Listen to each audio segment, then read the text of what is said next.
ہوں، مگر میرے پاس وقت کی قلت ہے، وقت کی بڑی کمی میں محسوس کر رہا ہوں۔ صرف ایک واقعہ میں بتاؤں گا۔ آج کالجوں میں پڑھنے والی لڑکیاں غیر مسلم نوجوانوں کے ساتھ چکر کاٹنے والی لڑکیوں کے لیے ایک عبرت کی بات میں آپ بتا رہا ہوں۔ ایمان کو کفر کے بدلے ایمان کا سودا نہ کرو۔ میرے ماں اور بہنوں، میرے بھائیوں، سن لو، اللہ کے نبی صلی اللہ علیہ وسلم کے زمانے میں حضرت ام سلیم رضی اللہ عنہا نامی ایک خاتون ہیں، ایک صحابیہ ہیں۔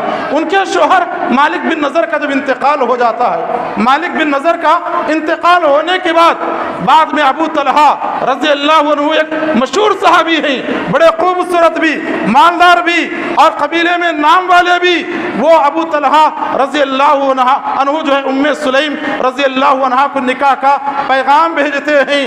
تو ام سلیم رضی اللہ عنہ جو بات کہتی ہیں، آج کی لڑکیاں کان کھول کر اسے سننے کی ضرورت ہے۔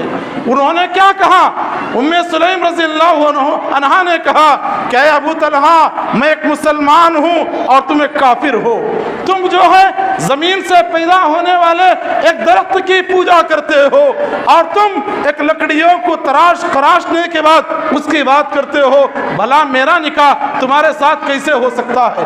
میرا نکاح تمہارے ساتھ نہیں ہو سکتا۔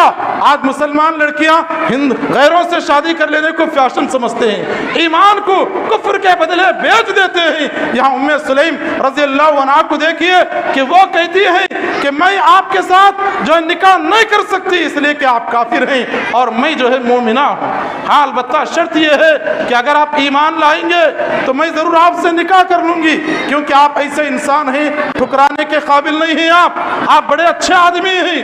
اگر آپ ایمان لائیں گے تو یاد رکھو آپ کا کلمہ ہی میرا مہر ہے، مجھے آپ مہر دینے کی ضرورت نہیں، سونا دینے کی ضرورت نہیں، دینار و درہم دینے کی ضرورت نہیں، آپ کلمہ پڑھ لو، آپ کا کلمہ ہی میرے لیے مہر ہے۔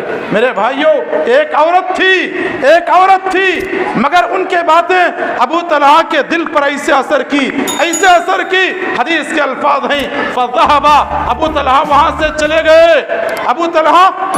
چلے گئے، فنظر ام سلیم کی باتوں پر غور کیا، ثم جاء، پھر وہ ام سلیم رضی اللہ عنہ کے پاس آئے، آ کر کے کہا اشہد ان لا الہ الا اللہ واشہد ان محمد رسول اللہ۔ میرے بھائی، ایک عورت ہی تو تھی جس نے کٹر مشرک کو اور لکڑیوں کی پوجا پاٹ کرنے والے انسان کو دین اسلام کی نعمتوں سے مالا مال کرتی ہے۔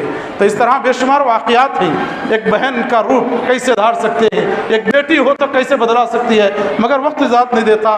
میں قابل مبارکبادی دیتا ہوں ذمہ داران مدرسہ کو، انہوں نے 1 سال کے اندر ایک اچھا نتیجہ نکال کر کے بتایا۔ ماشاءاللہ بچیاں بھی جو ہے بڑی قابلیت کے ساتھ، بڑی باصلاحیت بن کر کے الحمدللہ یہاں ہر بچی بھی بہترین تقریریں کر رہی تھی۔